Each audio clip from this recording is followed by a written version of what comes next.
Welcome back. Once you understand how to use each aspect of the Vyond process, and that includes working with characters and adding them to your canvas, working with props, adding them to your canvas, working with charts, adding them to your canvas, and adding text, as well as to be able to manipulate all of this content using all of the appropriate motion effects, such as action, expression, dialogue, as well as exit, motion, and entry effects.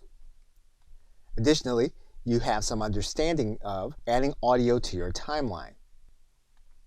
The question is there a basic process that you can use in order to script a video and then add it to Vyond in a timeline fashion?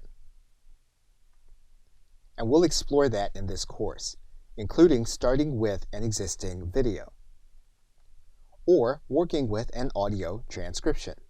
We'll also look at working and starting with an existing article, as well as working with an existing PowerPoint presentation.